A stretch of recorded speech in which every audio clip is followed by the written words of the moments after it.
नेताजी ने गठबंधन से चुनाव जीता, लेकिन कांग्रेस नेताओं ने उनका समर्थन करना बंद कर दिया, जिसके चलते उन्हें इस्तीफा भी देना पड़ा। फिर नेताजी ने फॉरवर्ड ब्लॉक नामक एक पार्टी बनाई, जिसका उद्देश्य कांग्रेस से अलग देश की आज़ादी के लिए लड़ना था। उस समय कांग्रेस की राष्ट्रीय पार्टी में कई बड़े नेता थे, जिनकी चिंता आज़ादी से नहीं बल्कि सत्ता के लालच से थी। नेताजी का मानना था कि 1939 में जब सेकेंड वर्ल्ड वॉर शुरू हुआ तो अंग्रेजों ने भारत पर अपनी पकड़ कमजोर करना शुरू कर दी थी और उस समय अंग्रेजों के खिलाफ एक बड़ा आंदोलन छेड़ना चाहते थे। लेकिन नेताजी के इस विचार का महात्मा गांधी और जवाहरलाल नेहरू ने समर्थन नहीं किया।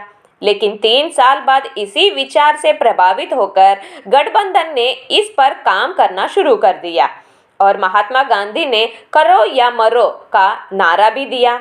इसका मतलब यह है कि जब नेताजी ने यही विचार सुझाया था, तब महात्मा गांधी और जवाहरलाल नेहरू ने उनकी एक नहीं सुनी, लेकिन बाद में उन्हें इसे अपनाना पड़ा।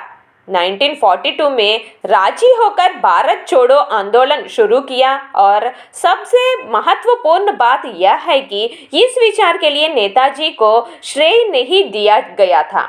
ये सभी उदाहरण ये साबित करते हैं कि नेताजी उस समय महात्मा गांधी और जवाहरलाल नेहरू से बेहतर भारत की स्थिति को समझ रहे थे, इसलिए उस समय उनके खिलाफ एक गठबंधन उभरा।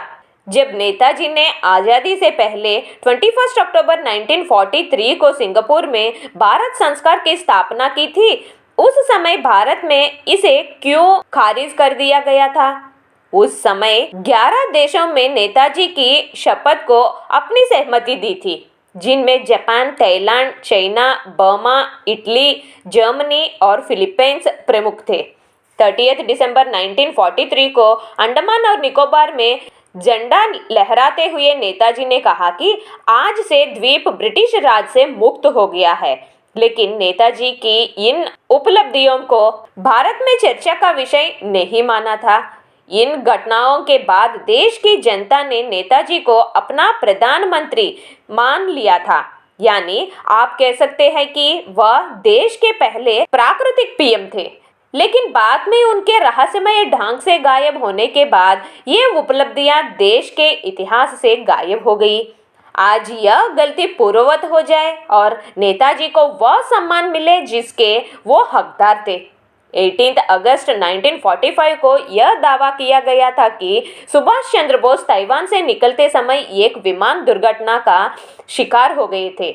हालांकि इस दावे को कई बार चुनौती भी दी गई थी और नेताजी की मौत आज भी एक रहस्य बनी हुई है। लेकिन उनकी मौत का दावा किए जाने से पहले ही जून 1945 में भारत में राष्ट्रीय लहर दौड़ गई थी। उस समय देश के कई हिस्सों में आजाद हिंद फौज के खिलाफ पिटीशन दर्ज किए जा रहे थे, लेकिन फिर उसके भी खिलाफ एक आंदोलन शुरू हुआ जो भारत छोड़ो आंदोलन से बड़ा था। See you again with a new topic in Global Encyclopedia. Till then, take care and have a nice day.